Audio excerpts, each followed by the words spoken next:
Good evening, everybody. Welcome to this meeting of Braintree District Council's Planning Committee. My name is Councillor David Holland, and I am standing in for our Chair, Councillor Iona Parker, this evening. I am Vice Chair. I'd like to start by receiving apologies for absence. I have at this time got apologies from Councillor Hayes and Councillor Parker. Councillor Hayes is being substituted by Councillor Bowers, and Councillor Iona Parker is being replaced by me in the chair and substituted by Councillor Prime this evening. Are there any other apologies? No. Thank you very much. In that case, we'll move to the minutes of the previous meeting. You've had those minutes. Sorry. Oh, sorry. Am I getting it round the wrong way? I am. Okay. Sorry. Apologies. Declarations of interest. Item 2. To declare the existence and nature of any disclosable pecuniary interest, other pecuniary interest, or non-pecuniary interest relating to the items on the agenda, having regard for the code of conduct for members, and having taken appropriate advice where necessary before the meeting. Councillor Hooks. I need to declare a non-pecuniary interest in application or agenda item 5C, the south of Springfields, Braintree. I was part of the No Book Green Action Group that did the bigger application on this site, so I will be leaving the room and not voting. Thank you. Councillor Schwer. Thank you, Chair. An MPI for Halstead Hall application, because I noticed there's quite a lot of mention and discussions about Essex County Council in there, just in case that subject is discussed a lot at that point. So I just wish to make that. Thank you. Sorry, Chairman, is Councillor Schweers declaring the interest as a county councillor? Yes, just in case it comes up in discussion because of the reasons given on that application. Thank you. Thank you very much. Any others? Thank you, members. We will move on now to the minutes of last meeting at item 3. You've all received copies of those minutes. Does anybody have a comment to make? Move, Mr. Chairman, as a correct record. Could we have a seconder? Thank you, Councillor Mundy. Okay, all those in favour of the motion? To the contrary, if any? Thank you very much, members.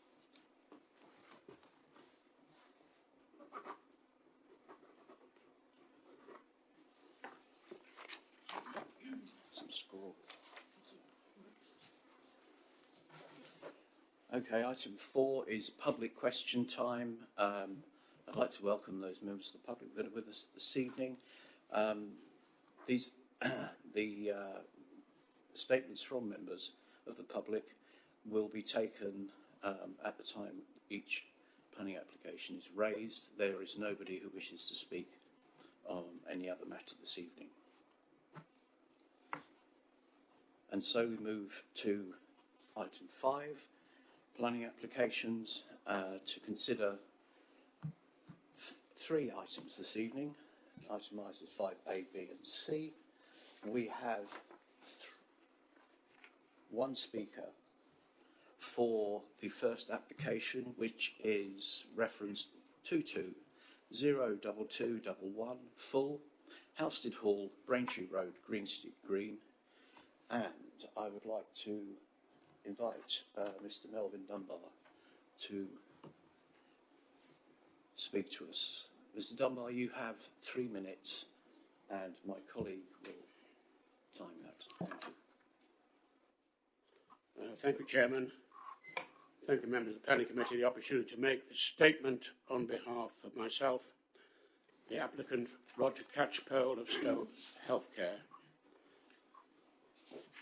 This is a subject which is close to many of us. Essex has an ageing population with a number of over 65-year-olds set to increase by 28% in the next decade, while the number of those over 85 is set to increase by 55%. This will inevitably increase demand for care, including dementia care. The proposals at Green Lodge are supported by Care England. In a letter dated the 6th of September 2021, Essex County Council gave full support to the scheme for the 25-bed dementia unit. To quote ECC, there is a significant investment to develop a specialist service for people with dementia, and the design features are in keeping with good practice. The question is, following the recent letter from ECC, which favours care in the home, and we all favour that as a first step, do they still now support the approved scheme for 25 units? The approved 25-bed scheme at Green Lodge follows an appeal decision. However, over 5 years has now elapsed since the original application was submitted in August 2018. During the intervening years, the condition of Green Lodge has continued to deteriorate. Extensive damage has been caused by theft of lead roof flashing, arson and vandalism. I can add to that, the police were again called this weekend because of break-ins. It is now therefore no longer viable to retain substantial sections of the existing building. However, the main house, Green Lodge, which has a lovely ballroom, despite being in very poor condition, is still proposed to be restored and incorporated in the new scheme. The enlarged scheme continues to reflect the architectural character, detail and courtyard design principles established in the already approved development. The new building is 2 stories in height, with improved circulation being achieved at first floor level by lowering the existing floor in the retained ballroom. Bedrooms are no longer constrained by the existing structure and are to be provided an increased size of 12 square metres. However, in England, CQC has opted for a 20-point standard approach, which sets out key aims without any specific building requirements, while the devolved government in Scotland has retained and adapted provisions for the original standards, for which we as architects always have to abide to and work to. It's good practice. Hence, this is a document which is turned to for that very reason. All bedrooms will be provided with direct access to ensuite bathrooms. I would add to M4 disabled standard. The new build provides a better ceiling heights, bedroom proportions, with 275mm walls and a concrete first floor to provide excellent sound insulation for the benefit of residents. The scheme will also ensure better thermal insulation, allied to appropriate fenestration. The focus of the scheme remains a central courtyard. Elevational treatment and architectural character are appropriate for the period style. Mr. Dunbar, you are in excess of your 3 minutes, I'm afraid, and I've been liberal in the leeway I've granted. We have your statement here in writing, so all members have read and noted it. Thank you very much.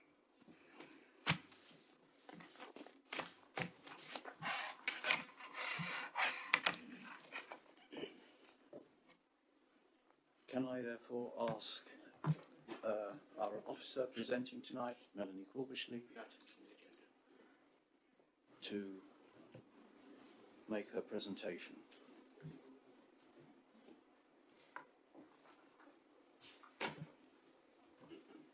Good evening, members. Sorry.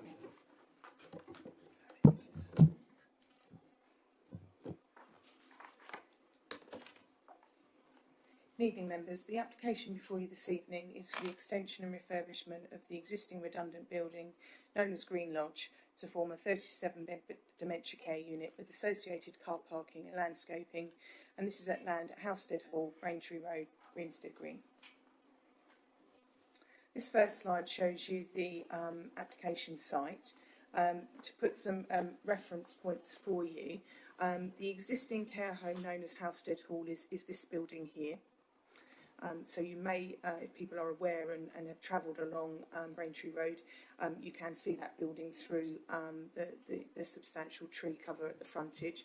Green Lodge is the one that's highlighted here with the hatching, and that sits behind Housestead Hall and is probably not particularly visible from the road, but it does share the same access where it comes in off of the main road. This aerial photograph just pulls out the character of the area. So as I mentioned, it's very well treed at the front, as is the whole site, you can make out Halstead Hall here and the substantial driveway area for visitors. Parking is at the back here for staff, and then this L-shaped building here is the application building that we're looking at this evening, known as Green Lodge. The next few slides show you the existing floor plans and elevations of the application building. So this is the ground floor plan, and this is the ballroom that's been mentioned. And then the upper floor, and then this is the courtyard area that's been referred to by Mr. Dunbar. And then we've got the existing elevations, which I've got photographs of. I will show you. This is the front elevation. So this is what sits currently behind Halstead Hall. This is to one side on the bottom of the screen there. This is the rear elevation. So these large windows here serve the ballroom on the ground floor, and so beyond that is the courtyard area. And this is the longer side elevation of the existing building. And then this is the internal side elevation that fronts onto the existing courtyard at the moment. This plan here gives you an indication of the, so you can still make out here the existing care home, Halstead Hall, and then this is the proposed extensions that would then form the 37-bed unit with the additional car parking and landscaping to one side. Just to put in context for members that are new to committee, there was a previous application that has been referenced within the report that dealt with both extensions to the existing Green Lodge, but also dealt with the development of this portion of land here, which is why that's shown on there. Those properties, there was permission granted for 20 units on there. That hasn't come forward, hasn't been built out yet, but it's just to put in context that there is a permission in place on this parcel of land for 20 units. The next two slides show the proposed floor plans.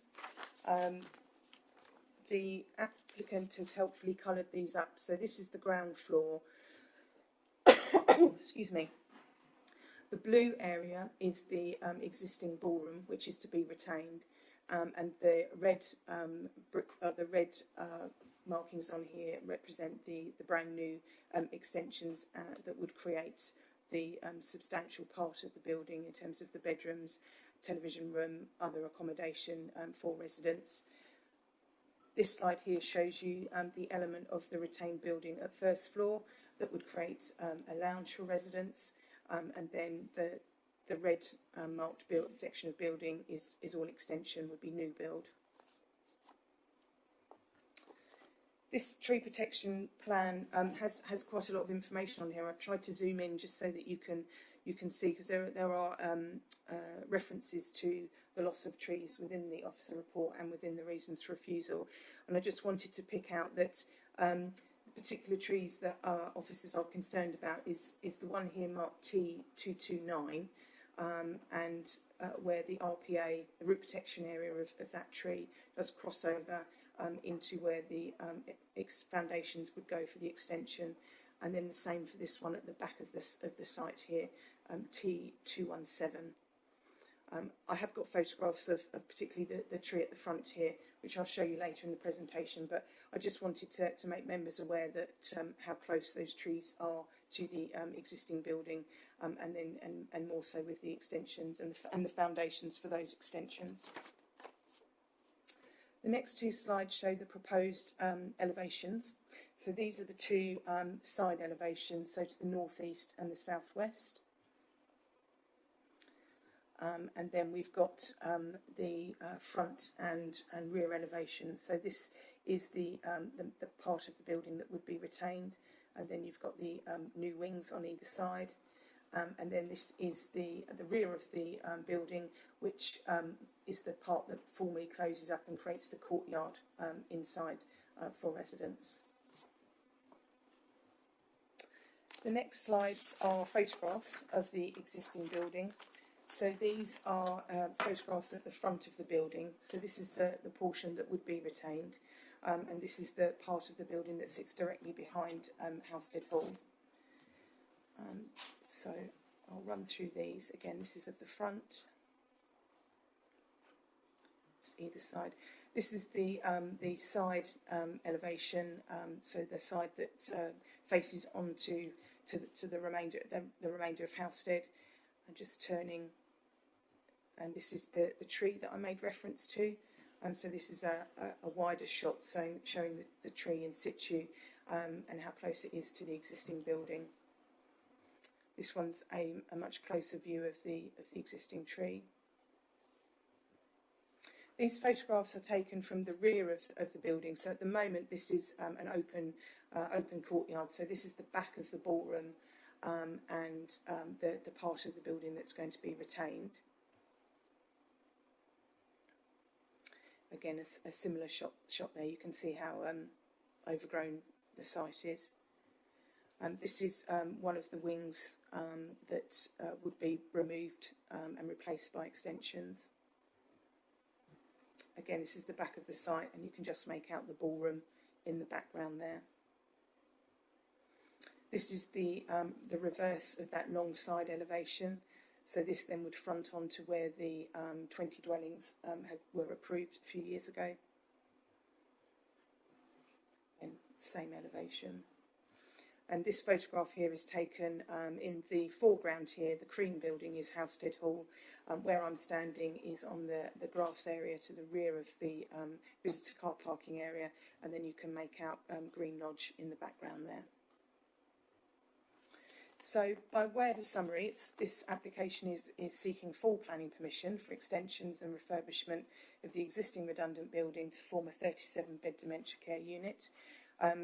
Officers have listed that there are a number of benefits, including the creation of the dementia care unit and the economic and social benefits. However, both of those have been given limited weight.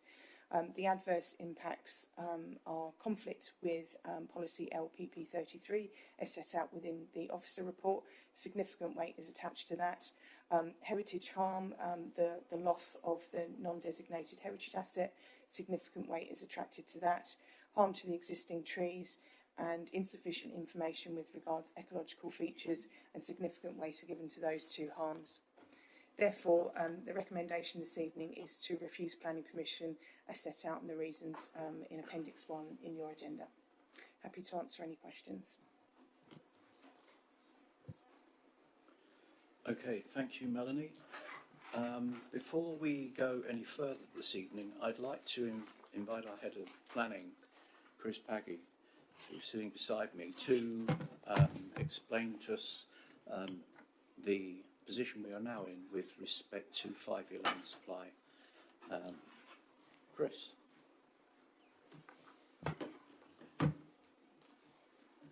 Thank you, Councillor Hollands. And yeah, just to clarify, the Council's Planning Development Manager, Goodings, obviously is the Council's Head of Planning, so just to be clear. In terms of 5-year housing land supply, members would have noted from obviously the published Planning Committee report that we have updated the position. Those members which were present at the last Planning Committee in December, we've done a verbal update for members because the NPPF had been published earlier that day to clarify the position. So since that position, we have, as an authority, published a revised 5-year housing land supply position that shows an updated position, and we now can demonstrate a 5-year housing land supply. The relevant parts are detailed within the respective committee reports this evening. The key thing, as explained at the last Planning Committee meeting, is given the change to the NPPF, there are transitionary arrangements in place to deal with residential applications effectively, which means that applications which were submitted prior to the update of the NPPF have to effectively be considered under transitionary arrangements, and in that regard the 5-year housing land supply position is still relevant. Applications submitted after that, after the update to the NPPF, will be considered against the context of the Council being able to, or having an up-to-date adopted local plan, and obviously we still have a 5-year supply against that context. So in respect of the first application before you this evening, this was obviously submitted prior to the update to the NPPF.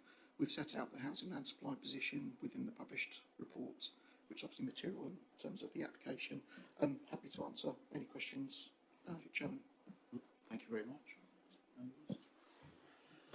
Okay, in that case, we'll proceed to debate the matter. Councillors, who is going to start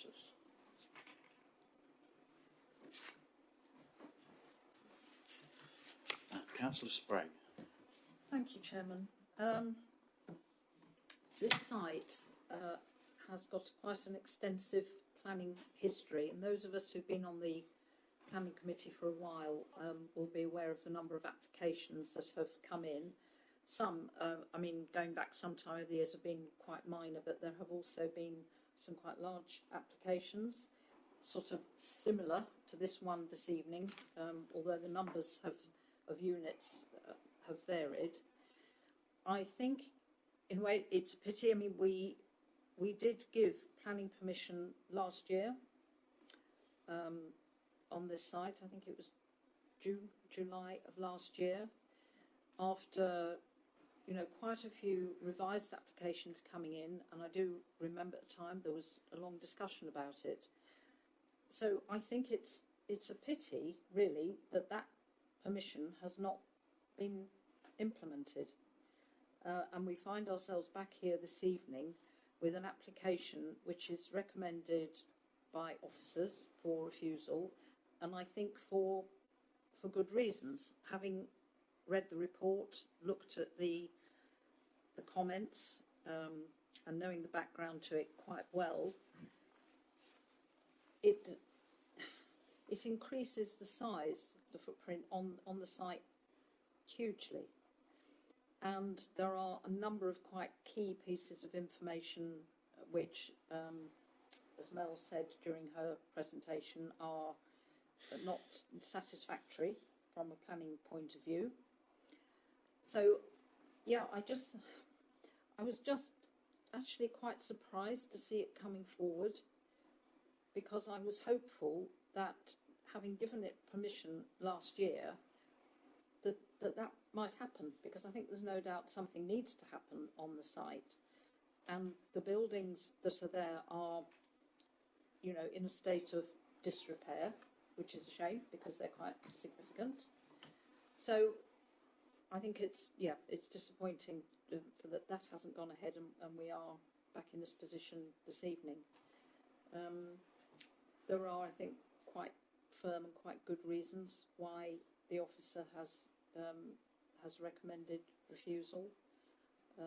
I won't say any more at this stage because I think others hopefully will want to. But yeah, that's it. Thank you, Chairman. Thank you, Councillor Sprague. Councillor Schweer. Yeah, thank you, Chair. I find this is really quite difficult because when I actually looked at the mass on this site and the fact that there are the planning permission for the 20 bungalows, looked at it, and actually when you look at it in the aerial view, taking into account what's being asked for, the increase is effectively for health, and it's for dementia. And considering this whole site now is effectively being given over to the health sector, and there's been quite a significant investment, I imagine, into that sector. I also note that, the Halstead Royal and Greensted Green Parish Council have no objection, and the Halstead Town Council have no objection, and there's no representations from members of the public that I can see on the report. Also, there's nothing from Essex County Council Son, so it kind of comes down, from my point of view, is that this whole site, what effectively is being asked for is an increase in dementia aid in the building and the health. I realise it's a planning, and I note that it says that there is limited weight for the economic and social benefits, but actually it doesn't mention anything about the health benefits as well for those that are going to be there. And I think that's significant because it's an extension of that health up to the latest standard for dementia. And looking at that mass, I find it difficult to for the actual building to be extended, I don't actually see the harm. I agree with the comments about the tree and the roots, but the actual building and the mass, and I think the design is significant and tends to match with Halstead Hall. So overall, and if you noted in the photographs, and I know the site, the closeness of the buildings as well, and the fact that you're going to have specialised people coming into the home, health and care sector all there all the time, I think from an employment point of view, it would also pull in those specialists and help with that facility that will serve not only those people of Halstead, but actually all of the people around. So I'm having a trouble with the officer's recommendation. Thank you. Thank you, Councillor Sweet. Councillor Ritchie. Thank you, Mr. Chairman. I too agree with the requirement for the need for healthcare, particularly with dementia care. And I think any application whereby we look to increase that in district has to be acknowledged. I do, however, have an issue with the size and the scale and the fact that the demolition of pretty much most of the building and then the introduction of new build compared to what is already there almost makes it an incongruous building compared to what's there existing. It almost doesn't quite marry up to what could be utilised that's currently there for use. It's clearly in conflict with LPP 33 as well. So at this moment in time, I am minded to follow officer recommendations for refusal on this particular application. As mentioned by other councillors, it's a shame that the other extended planning permission hasn't been built out yet, because I think that would go some way towards providing some of that much needed provision, as I mentioned at the start of my comments. But like I said, I find myself siding with officer's recommendations this evening. Thank you, Mr. Chairman. Thank you, Councillor Ritchie. Councillor Abbott. Thank you, Mr. Chairman. Yes, given that there is development already on the site, your starting point is, well, this isn't a purely greenfield site from policy point of view. However, I think it is a very strong point that the previous consent didn't do what this one does, which is to destroy most of the building. And although it's not a designated heritage asset, it is of interest, and the heritage experts have said that they're concerned about virtually the demolition of virtually the whole building. And then the scale of what is replacing it. I mean, the words used in the officer's report is that it dwarfs the retained part of Green Lodge. I was interested in what Councillor Swire said. I mean, that wasn't my reading of the report in terms of what Essex County Council said. I believe they say in the report that they didn't agree that there was enough need specifically for this type of care there. Obviously there is a need, there's no dispute about that with the demographic, but specific to this location they questioned the need. The impacts on the trees are obvious. If a building of this scale is going to cut across root protection areas, that tree is very likely to go either during the development or afterwards when it's damaged, or because you then get pressure. Well, why have we got this huge tree right next to the building and it's taking all the light and the leaves and all the rest of it. There's also the issue of one of the ecological reports being out of date. So I think all in all, I'd agree with what other members have said, that it's a shame that the previous consent, which uses much more effectively the building, isn't being taken through. And I think there's a key point there on sustainability, as the report refers to, both government and local level. The preference is if you can reuse a building, you are building far more sustainably than knocking the whole thing and starting down again in terms of carbon intensity. So as I'll obviously wait to hear what other members have to say, but as things stand, I think there's enough here that we would on policy terms refuse this. Thank you, Mr. Chairman. Thank you, Councillor Abbott. Councillor Beavis. Thank you, Mr. Chairman. And Yes, I find myself agreeing with officers on this application insofar as currently it doesn't seem to fit policy. I also feel that the report doesn't seem quite as complete as one would like to have seen it in terms of, you know, what it would really look and feel like. I don't think that's really demonstrated throughout the report. Yeah, I mean, in terms of the economic and the social benefits and the need for services, particularly in such a growing area, it's a yes. You know, of course, you know, we need more services. I would make this point, and you know, like many other members, I know the site very well, thank you very much for the update on the 5-year supply. But we do have to remind ourselves that when we didn't have the 5-year supply, we populated the area with lots of housing, and there's a lot more housing to come in that area of town, actually. And now we do have a 5-year housing supply. You know what we really mainly we're not going to sort of get. So we just need to be mindful of where we are, and there has been a lot of development. Personally, I would like to see this site come forward eventually. What also surprised me in the report was there didn't seem to be. I know this is planning, but in terms of the viability of the site and, you know, things like safeguarding and security. And the reason I say that is because we have this massively busy road going through the area, which highways are constantly saying we need to improve and get some speed reduction in. And yet only a few weeks ago, the police were out there again because some of the residents that are already in the residential home are coming across that busy road onto the new estate, and lots of carers are coming out to try and help the situation.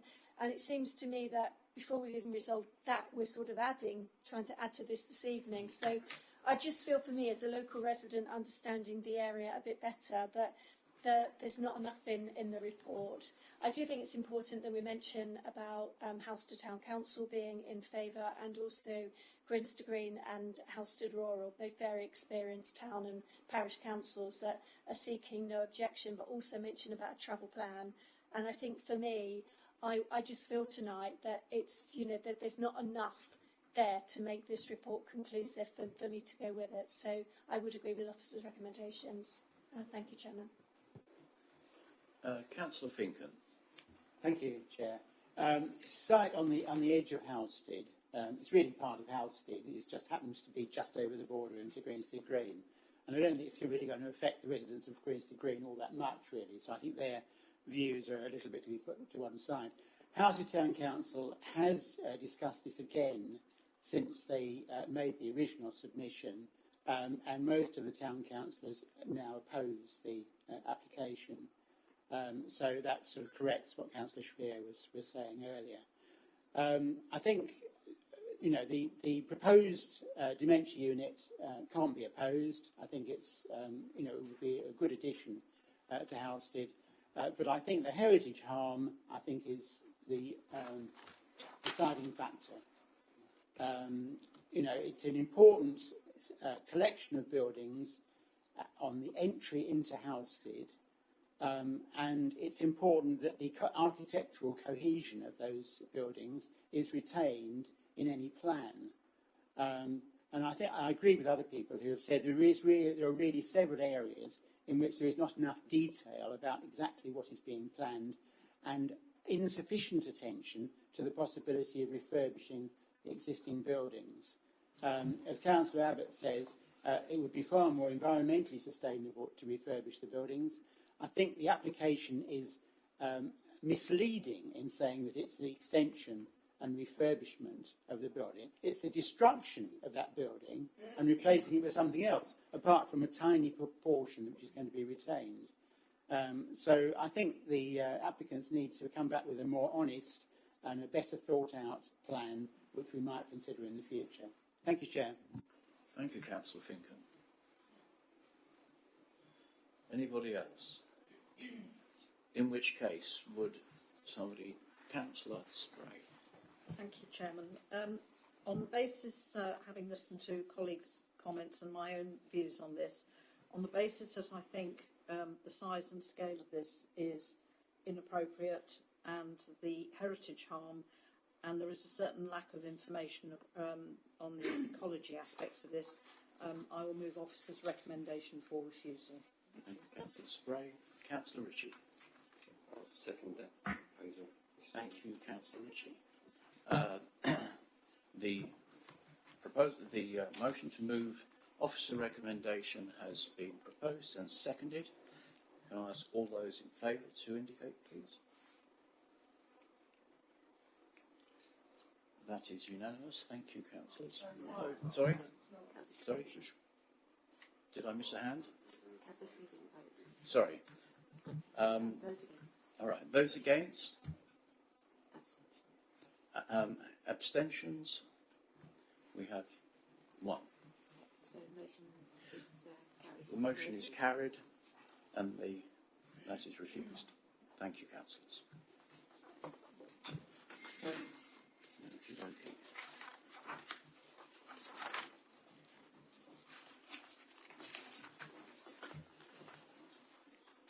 That being done, we'll move to item 5B, which is application number 23001840, ADV, land at Conrad Road, Whittam. We have no speakers on this matter, in which case we'll move swiftly to the officer presentation, please.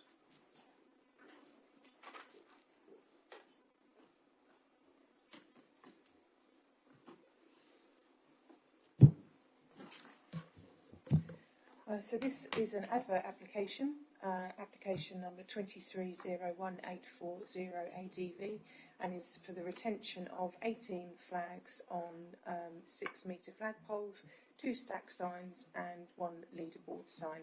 And this is land at Conrad Road in Whittam. So this is the location plan. So members may well be aware of the development that is currently being built out on this land at Conrad Road. At the bottom here, along the bottom end of the site, is Cressing Road, also known as the B1018, and then Conrad Road runs at an angle to the south-east side of the development.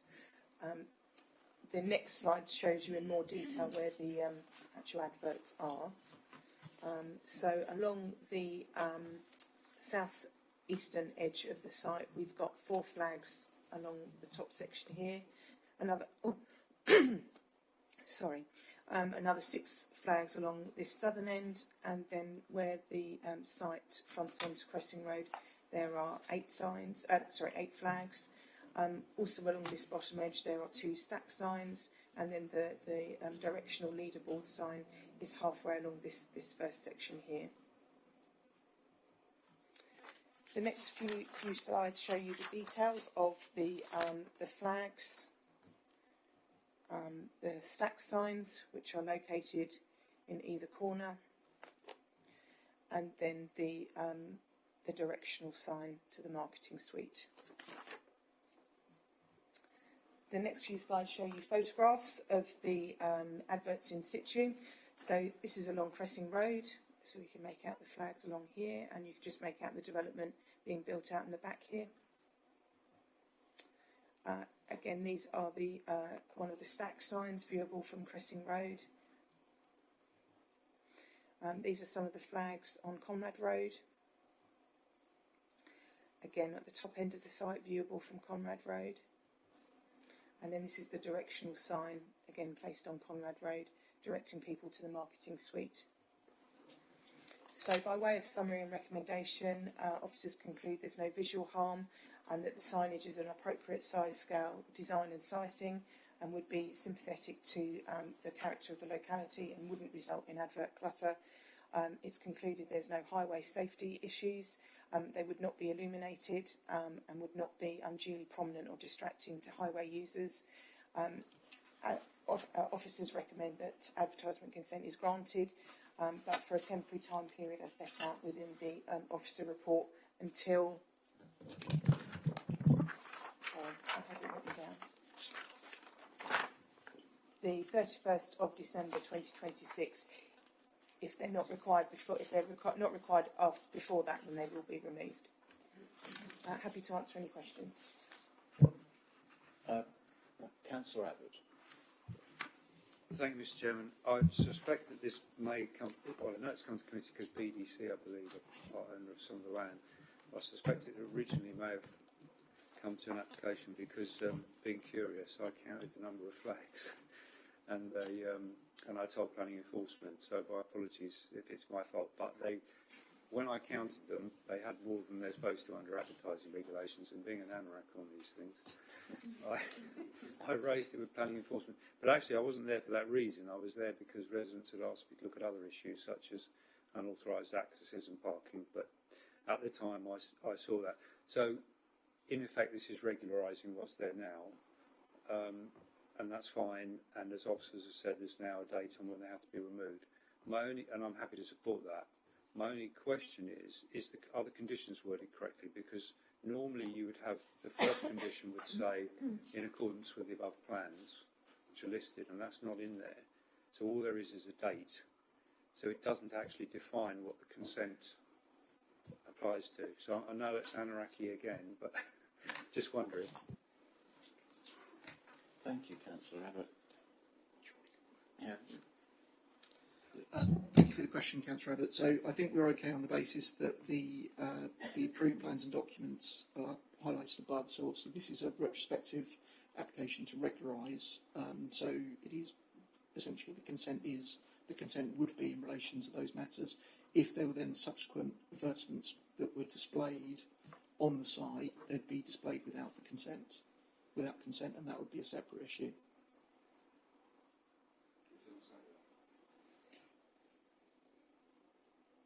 So the condition refers to the display of the advertisements granted, and above that we have the list of what would be the approved plans. So I think there's the reference.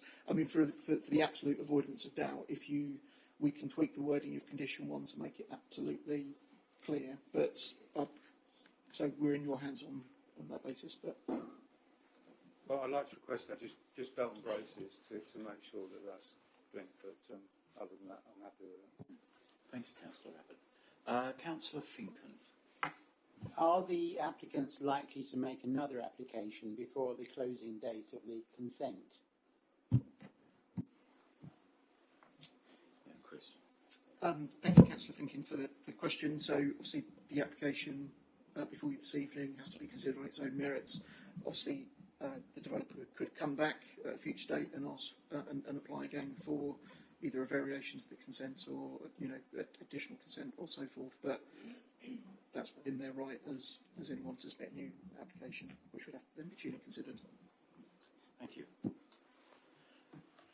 Okay, Councillor Bowles-Flint.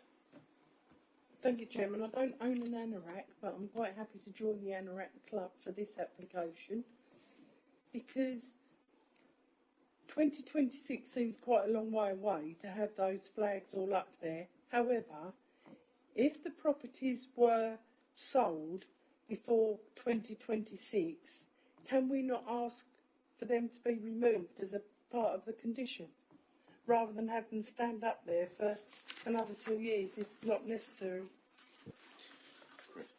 Yeah.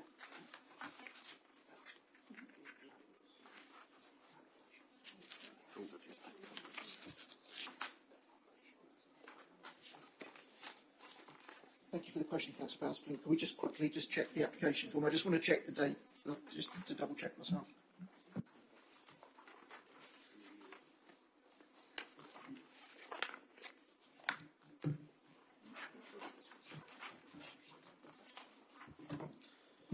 Just while officers just check that for me, so I'm fairly certain that that date has been follows through from the application form that's submitted for the application, on the basis that the build out of the site will continue up until that date. So that's what the applicant has applied for. For the avoidance of doubt, thinking about it, we could again tweak the wording of the condition to say cease on or before that date, or the date when the last house on the site has been occupied. We wouldn't be able to link it to the sale of the last house on the site, because we wouldn't necessarily be aware as to when that transaction has been completed, but in terms of occupation, we could potentially link it to that. But I think, yeah, the applicant in this case has looked at the build out of the site, and I think that's the anticipated date by which the site effectively would be completed.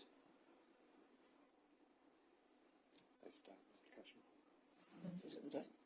Yeah, so it is the date on the application form. But we could have that wording to cover that point off, so that if the site was finished earlier than expected and all the homes on the site were sold, it could be on the occupation of the last house. Yeah. Are you comfortable with that, Councillor Flynn? Thank you very much. Anybody else? No? That being the case, can I invite a proposition from Councillor Abbott? Move approval on the basis of the discussion of the strengthening the condition to link to the plans and the wording about the removal if the last occupation is before the date. Thank you very much. I'm comfortable with that. Okay. Councillor Bowers-Flint is seconding that. So, officer recommendation has been supporting it. It's been proposed by Councillor Abbott, seconded by Councillor Bowers-Flint. Can I ask all of those in favour to indicate? This time we'll be very careful about making sure. That looks unanimous to me. Thank you, members.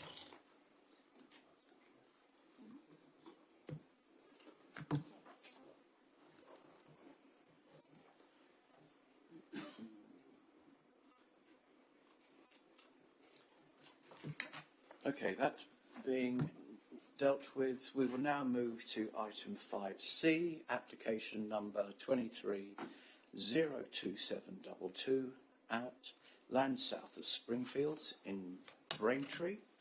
We have two speakers, and in this order?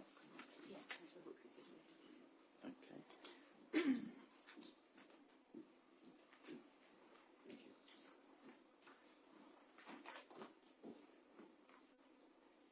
So can I invite Councillor Paul Willis from Rain Parish Council to join us at the table. Councillor Willis, you have 3 minutes, and my colleague will time you. Okay, thank you, Chairman, and members of the committee for listening to Rain Parish Council tonight. We strongly support the officer's recommendation for refusal of this application of 74 affordable homes on land south of Springfields, Braintree, Essex.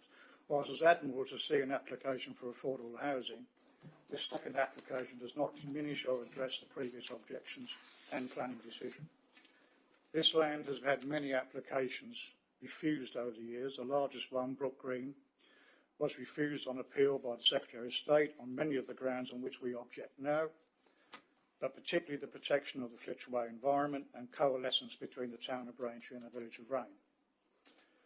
Rain Parish Council and local residents have been consistent over many years in their grounds of objection, and these grounds remain largely the same.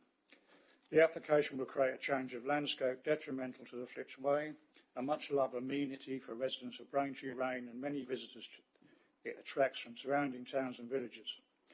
The Flitchway is a linear country park owned and managed by ECC, which provides a rural outlet to local residents. This application creates further urbanisation and therefore represents an encroachment into open countryside and is outside any settlement boundary in the BDC local plan. The proposed development would have its vehicle access from Rain Road via the development behind Gilder Terrace that has been agreed on appeal but refused by BDC. As a parish council, we have noticed a considerable increase in traffic using Rain in the surrounding lanes like Queenborough Lane since the other developments on Rain Road have been granted and now almost built out. This development application will only add to the traffic mayhem in this area, especially at peak times. In reality, until the problems surrounding the roundabout at the junction of Rain Road and the Springwood Industrial Estate are addressed, further development should not be considered. Such is the congestion at peak times, motorists heading towards Dunmow and the M11 have little choice than to go back through Rain on the B1256 rather than use the A120 due to the congestion of the roundabout. This is added to at peak time by traffic coming through Rain to this roundabout, trying to avoid the daily congestion on the A120 bypass. Whilst we at the Parish Council encourage the use of other modes of transport, the increase in car volumes at all times is very noticeable, and even commendable public transport schemes like the Digibus and other public transport are delayed by this particular traffic problem. Our submitted objection statement goes further into these traffic problems and the fact that we feel that the submitted travel plan in the revised application and the stated 4 objectives are completely unachievable and insult an already frustrated residents who see this as yet another plan to connect our rural environment to the town of Braintree. And as mentioned previously, coalescence between Braintree and Rain remains a very high priority for Rain Parish Council. Finally, many of these applications appeals over the years have been encouraged by the BDC inability in government eyes to demonstrate a 5-year housing supply. Rain Parish Council is gratified that BDC can now demonstrate a 5-year supply and by some margin, and we hope this will go some way to stopping the never-ending flow of applications on this site and adjacent to the Flitch Way. Thank you for your time. Thank you very much.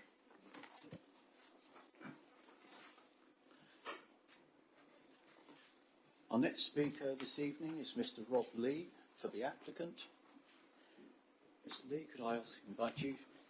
You two have 3 minutes. I've got my own timer, if that's okay. I wouldn't want to go over time now. I'll straight to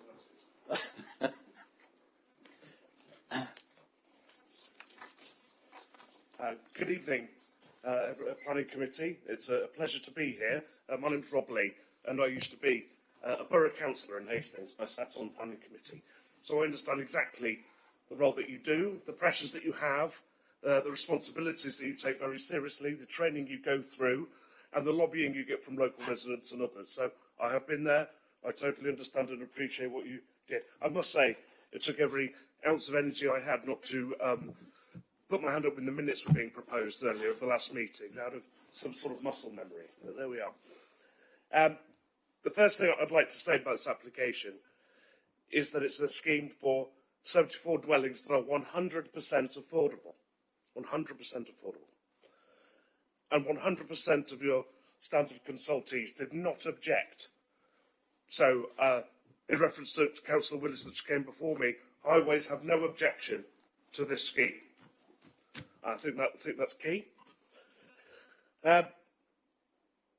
Braintree is short of affordable housing, as is everywhere, and I think that this scheme goes some way to help with that, particularly as it complies with the Essex Design Guide and is sympathetic to its surroundings with that, in fact it's larger than 2 acres of buffer around it, a public open space and attractive landscaping.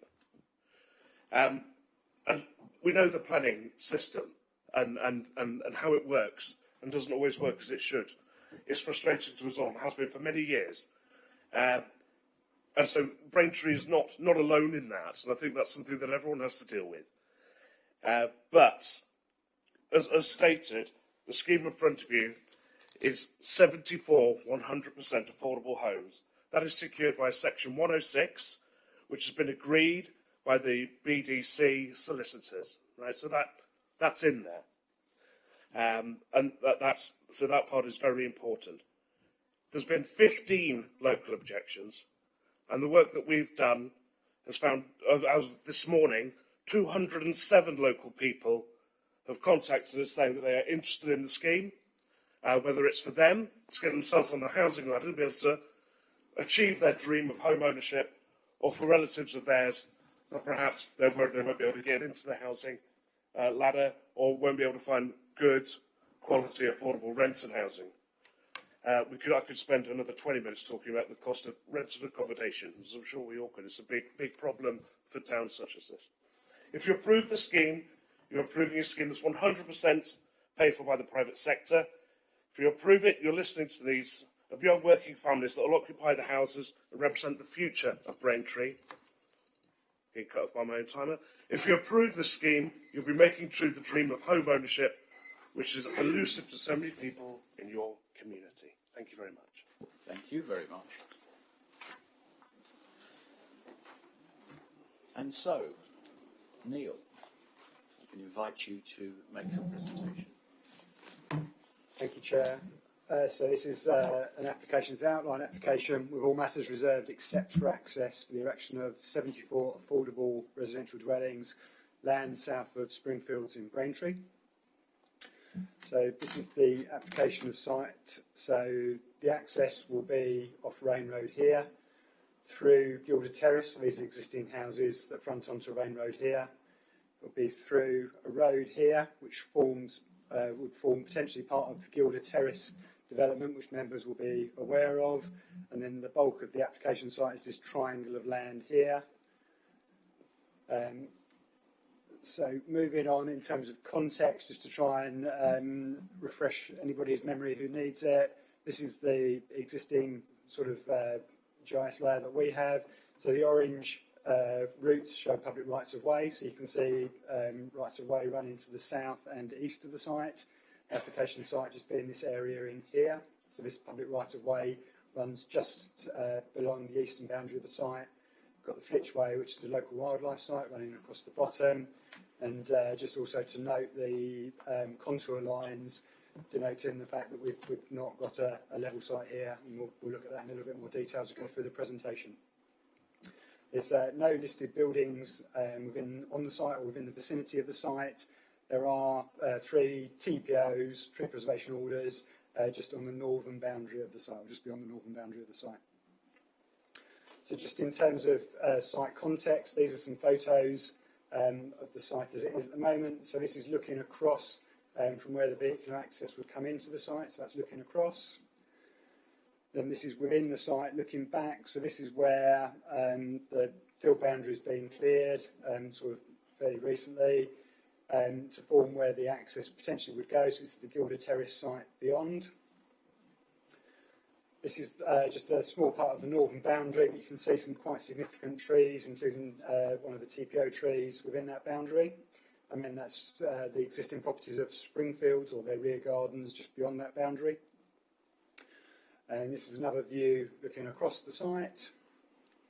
Another one here. So you can see, I think particularly on the last one, you can see some of the changes in levels across the site. So just as with the Gilder Terrace site next door, we have got some changes of levels going through the site, which will potentially impact on the way that the site would be built out if it were to be developed.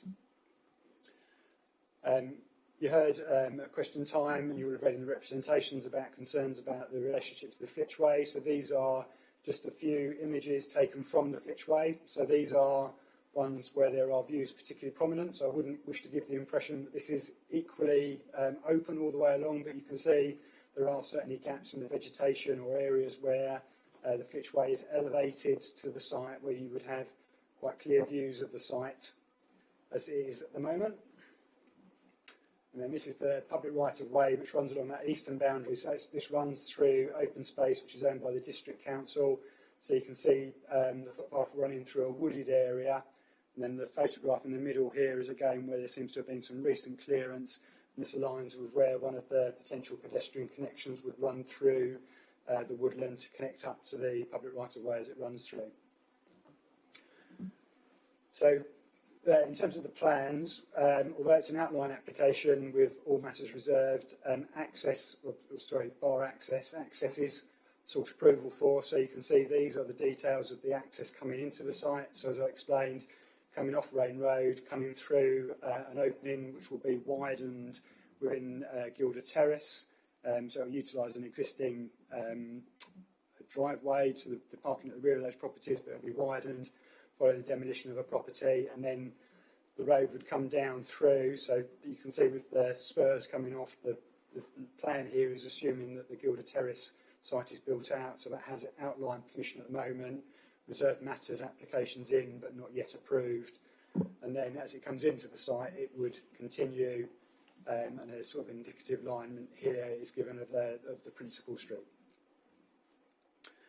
There's other parameter plans which are shown. So this one is showing pedestrian connections from the site to the adjacent landscape. So you can see there's 2 connections onto the Flitchway, so one in the middle there and one here. and then there's two connections proposed on this plan through to the public right-of-way on that open space on the eastern side, connecting through there.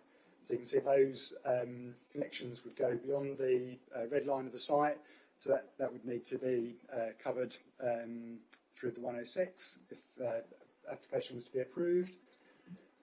And then going on through, we've got this plan which shows the buffer, what is termed the buffer landscape and the attenuation basins. This is another plan for approval.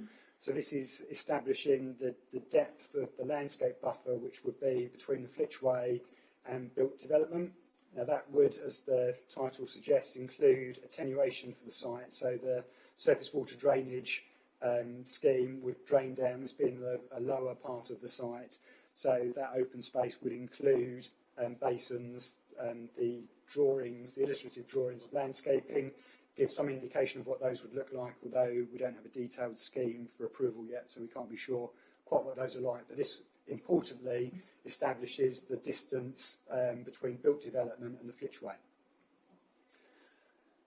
This shows storey heights, so again setting the parameters. So this shows buildings of 2 to 2.5 stories, so that's uniform across the site, no variation shown there.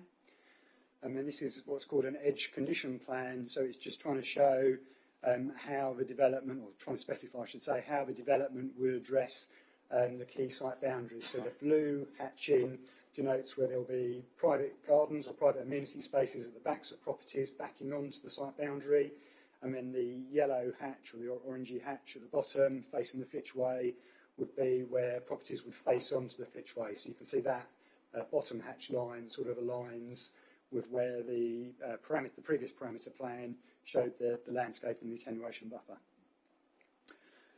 So there was so those plans were all parameter plans, so those would be submitted with the expectation of approval, and they would be expected to form the basis of any reserved matters that came forward. The application has provided a suite of illustrative information, including a design and access statement, but also an illustrative site layout plan and an illustrative landscape plan.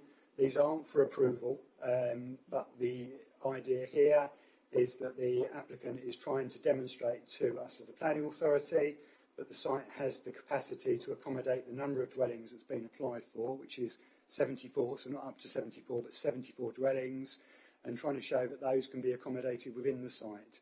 So members who can remember the previous scheme which we looked at and which was refused, this is an amended layout, and this is I think the principal reason behind this application. It's trying to address the second reason for refusal of the first application, if you like, which was about the site capacity and the ability to accommodate 74 units. So this is a different arrangement, and we'd acknowledge that it has addressed some of the issues that we highlighted previously.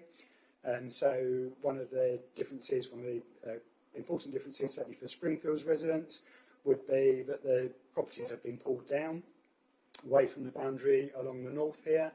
So these all now have gardens which are at least 50 metres from the back line of the elevation to the site boundary, and there will be 25 metres back-to-back distance between the existing and proposed properties. So that complies with the Essex Design Guide in that respect. However, whilst that issue has been addressed, officers still have issues with numerous aspects of the layout and the design that's here, and whilst we accept it's illustrative, this is what we are assessing the site on. So this is, sorry, I should say the second scheme which we're assessing the site capacity on. And we still consider that this does not demonstrate that the site can accommodate the number of dwellings that are proposed in an acceptable manner. So I won't go through all of the points that are set out in the committee report, but if I just try and highlight some of those just to illustrate the point. So one of them would be around the parking, which I won't try and demonstrate on here.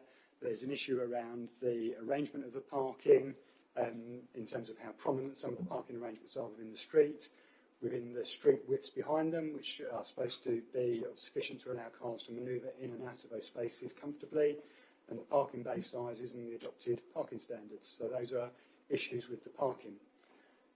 The Council's expectation, in accordance with the NPPF, is that all new streets within developments should be tree-lined, and that it should only be allowed or should only be exceptions to that where there are exceptional circumstances, which we don't consider would apply here. But you can see because of the relative tightness of parts of the site, so just using this road as an example, these houses are fronting immediately onto the highway at the front, or have very little amenity space, if any, at the front. Certainly no space for street trees or to make that a tree-lined street, which would comply with the NPPF. It could be made a tree-lined street, but that would need a wider street that would reduce the amount of developable area, and that would impact on other things like back-to-back distances and garden sizes. So it again goes to the issue of site capacity. There are also issues around topography, which I mentioned earlier. Some of the arrangements of garden spaces, whilst the site, I think there's a couple of instances where gardens are slightly below amenity space standard, but that could easily be addressed by a slightly smaller property being substituted in. So we don't say, as a matter of principle, the site can't accommodate because of private garden space, but we do say some of the garden spaces that are being created are really quite uncomfortable and contrived. So looking at this triangle of land up here, as an example, this house is almost, well, is virtually backing onto that rear boundary there, and is looking across onto this property. But in terms of the outlook and its relationship to the garden, is quite unfortunate. Some of the garden spaces, this property here, for example, you've got a relatively narrow area of garden at the back of the property here, and then larger areas of your garden are actually to either side of your property. But in terms of a usable space for that property, again, it goes, we believe, to capacity. There are also issues around the extent to which the layout has responded to the site constraints. So as I mentioned earlier, there are 3 TPO trees on the northern boundary. We'd usually expect those to be identified and for development to respond to them. The trees need to have sufficient space to grow into so that there's not pressure to reduce them or remove them in the future. And if you've got large trees which are overshadowing gardens, from our experience, that will lead to pressure for trees to be managed and not to be allowed to be given space to grow and reach their full potential. So those are just some of the issues with regards to the layout, but as you'll have seen, the officer recommendation is that the site, we believe, still does not have capacity to accommodate the dwellings, the number of dwellings that are proposed. There is an illustrative landscaping plan proposed as well. I won't dwell too much on this, but it's another illustrative document that's proposed. Just in terms of that open space to the bottom, you can see some indication of the attenuation features or basins that will be here. So obviously that would provide a buffer between built development and the Flitchway, but there would need to be, to some degree, structures within that. So you typically have head walls and the like, where you have pipes draining in and draining out. So it certainly wouldn't be a fully landscaped area, wouldn't necessarily be a fully usable area, depending on the extent to which the basin depth and the frequency of which the basins are used. But that's something else which sort of adds pressure in terms of site capacity and ability to accommodate. The plan here is an illustrative plan, so this is just overlaying the topography of the site onto the site layout. The contours are shown at 25 centimetres here, so you can see it probably looks dense, well, it is looking denser here, I think, through the contours than it is, but you've still got a fall of, well, a metre or more across the back gardens of this property, and then you've got a further fall coming through the property. The property would obviously have to be built on a level, so we have a concern about the extent to which usable gardens would be created, the gradients of roads, driveways, accesses and the like. So again, another area where we're concerned that potentially affects site capacity and the ability to accommodate the number of units. Tree removal. So this plan is just showing the root protection areas of trees at the moment. But certainly, if you're looking at the eastern boundary here, there would need to be tree removal along here because this would be required to form the back gardens of those properties. And as I said up here, you can start to see, we can see root protection areas of one of the TPO trees here and its relationship to the housing there. So there's a couple of updates we wanted to give since the report has been published. So first, to confirm what was mentioned once or twice during question time about the fact that the scheme does propose 100% affordable housing.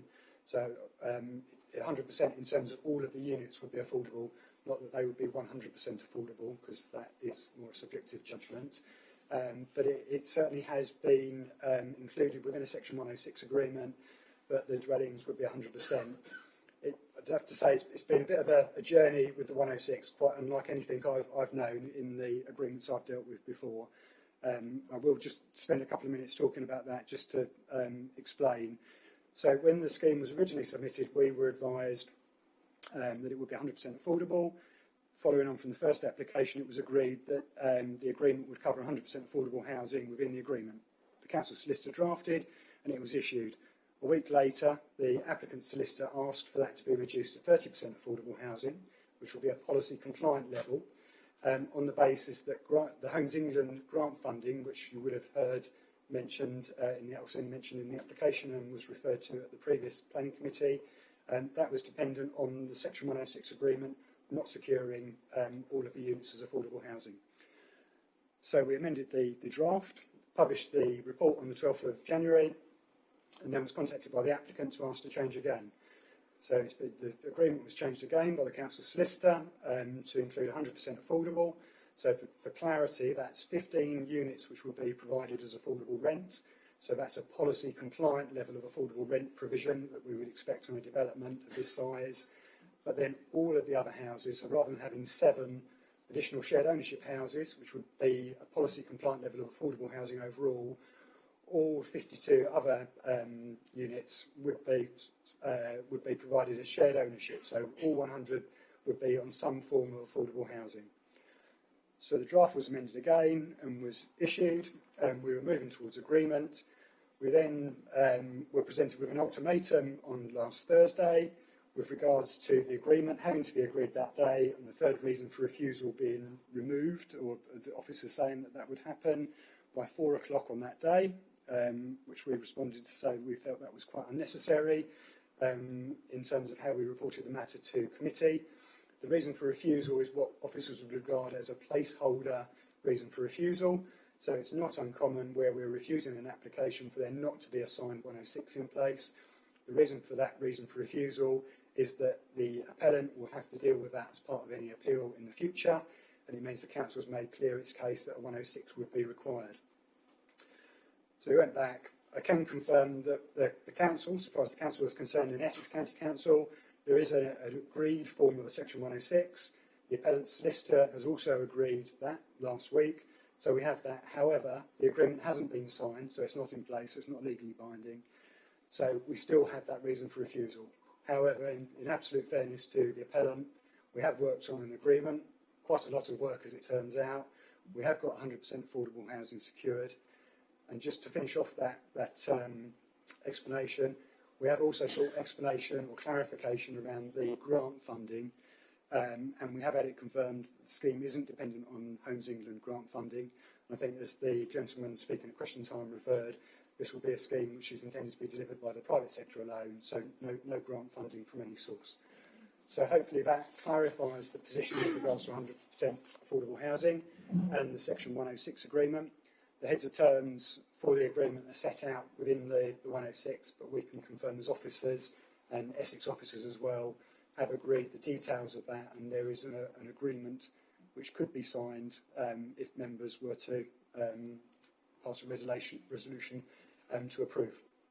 The last point just was that after the committee report was published, there was a computer-generated image provided by the applicant, which was added to the website shortly after publication or day after publication.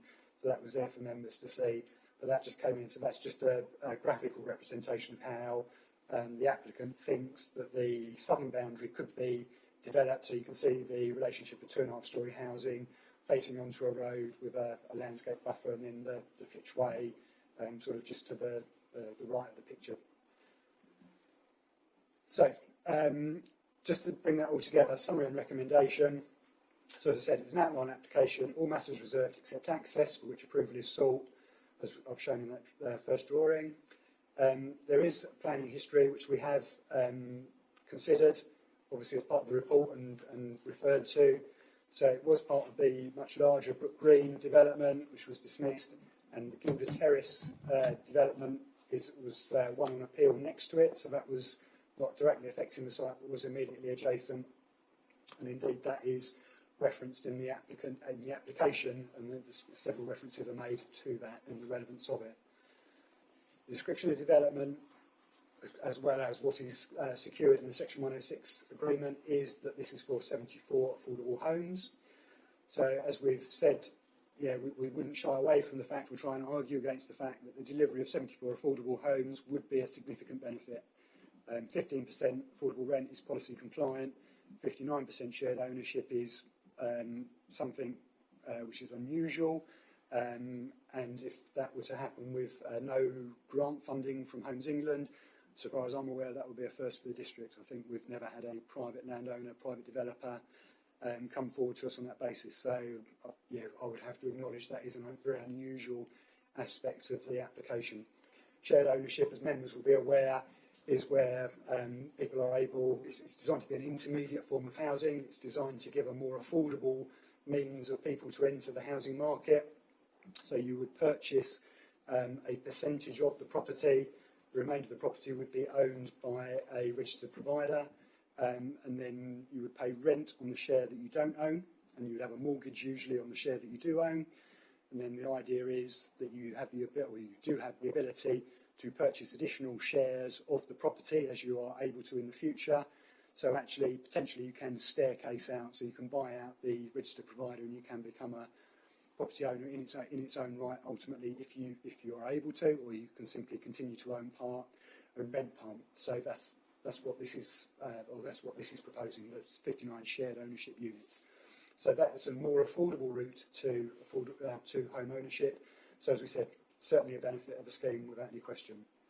Economic benefits during construction and thereafter, which we've referred to, and the applicant, or the application, sorry, I should say, discusses potential for biodiversity net gain through the development.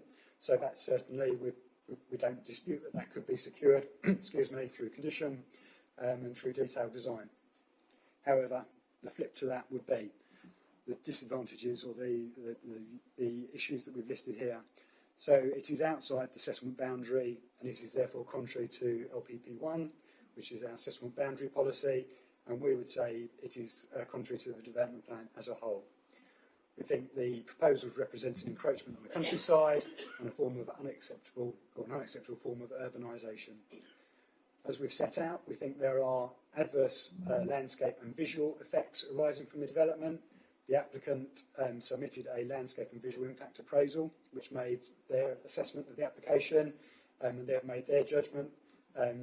They think there's a lower level of impact than the council do. We've taken advice from our own landscape consultant, and they dispute some of the conclusions, not all, but some of the conclusions of the applicant's case, and they think the impact, certainly on users of the Flitchway, have been underplayed, even allowing for landscaping which will be proposed and mitigation that would arise from that over time. And the other reason that we put there is we still think that the indicative proposals which have been produced indicate that the 74 units would be an overdevelopment of the site. We think if the site were to be developed, it couldn't accommodate that number of dwellings in an acceptable form, either in terms of its relationship to the Flitchway or in terms of the designs, so things like the tree-lined streets or the amenity of residents in the future on the site, not to be mixed with the issue with the amenity of residents of Springfields, which was in the first application. So, putting all of that together, we would recommend again that this application is refused. Sorry, that was quite a long presentation, but I wanted to make sure we were absolutely clear and updated you on the 100% affordable housing element, which is obviously very important, but also the Section 106 agreement, which, like I say, has been an unusual journey for us as officers in dealing with it. I hope that's of help. If there's any questions, obviously, I'll be happy to try and help. Thank you, members. Thank you very much. Members, Councillor Beavis. Thank you, Chairman, and thank you, Neil, for I thought a very balanced and helpful presentation. as were the two speakers as well, actually. I thought they both sort of put their case across very well. What I will say is the issue of how RAIN will be developed over the years has been widely versed over many, many years. And I think the point about, you know, the RAIN retaining its autonomy, I think is really important. I know the area quite well over many years, actually. From my work on Sybil Hedingham Parish Council, we've gone across to RAIN over the years and looked at how it's been developed. And I'm always, you know, really mindful that actually over the years, RAIN has been developed out on the old foundry site, and really mindful of the heights that are already there when development was made. And in some points of RAIN, as you look across, those heights to this day can be quite intrusive.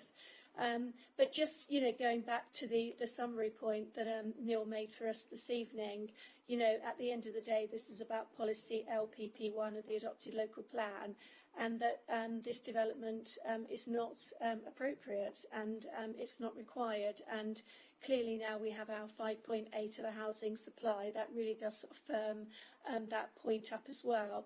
But what I did want to say is about the harm in the character and the appearance of the area. And if we just go back to that very first slide, which showed the field view, it looked to me as well as if there was quite a lot of walking on both sides of that field, as if that area is, you know, is really protected and used a lot. There's definitely, in my mind, those two areas there show to me that, you know, that must be regularly walked, because if it wasn't, there wouldn't be that level of sort of footwear. So, yeah, I mean, I'm really happy to listen to other members, but I would be more than happy to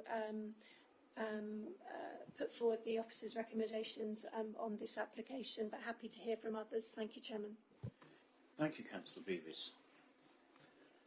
Councillor Diamond. I am currently undecided on how I will vote on this application. There are clearly issues with the application that cannot be dealt with by tweaking.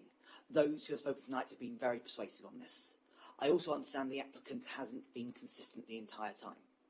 However, the social need for houses, particularly affordable homes, is at a marked level, having a notable impact for many in this district.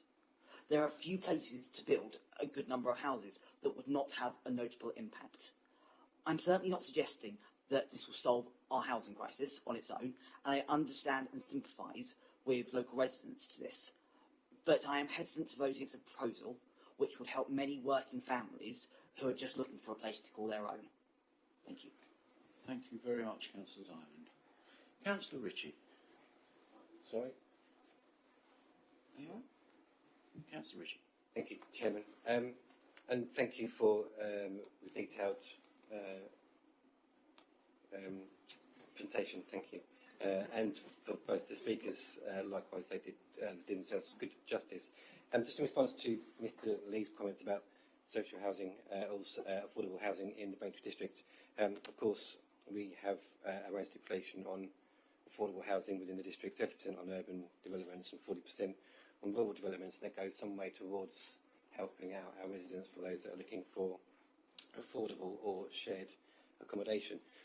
I think one thing that this does present to us as a local planning authority is it gives us a pocket of affordable housing, such as we haven't had or wouldn't have anywhere else in the district. And that itself, I think, presents itself with its own unique, I wouldn't say problem as such, but could present itself with issues further on down the line that I think we just need to be cognizant of. We've got, or we could be subjecting ourselves to a pocket of affordable housing here. We have had nothing like this in the district before. Like I said, when we have affordable housing on urban and rural developments, it's non-specific and tenure blind when it is developed in those developments, thus giving a more of a community feel to those that are entering the market on an affordable basis or a shared basis. Just a comment that I just thought I'd add for now. Thank you. Thank you, Councillor Ritchie.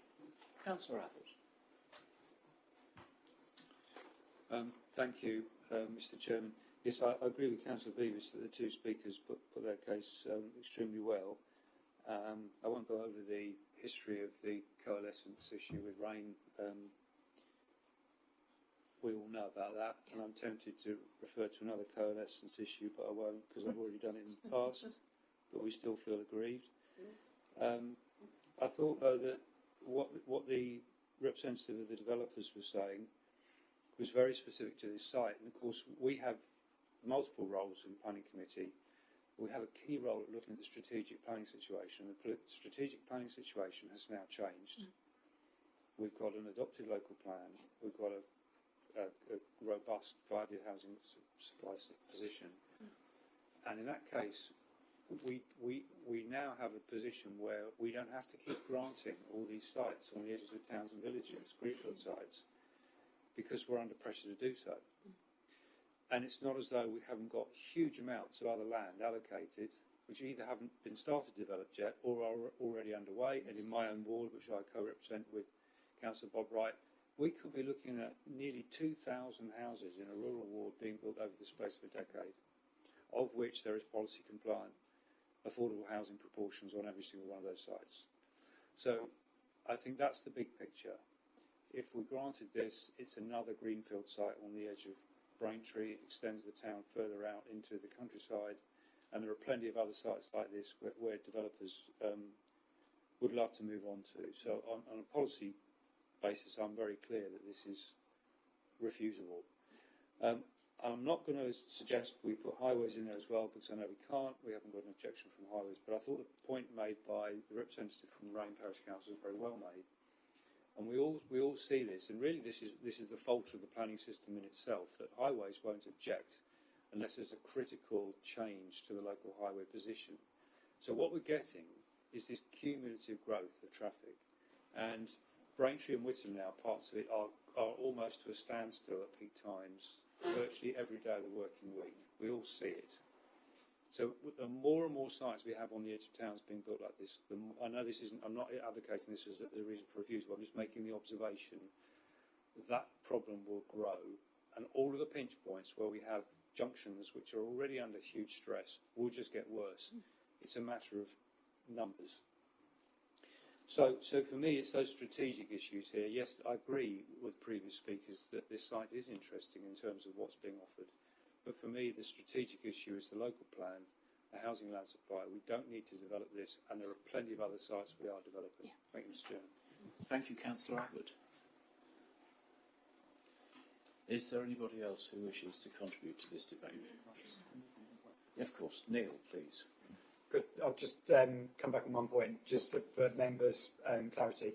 When I was showing the site context, it showed the public rights of way. There's no public rights of way on the site. Councillor Beavis is very correct to note the well-walked route around the edge and through the site.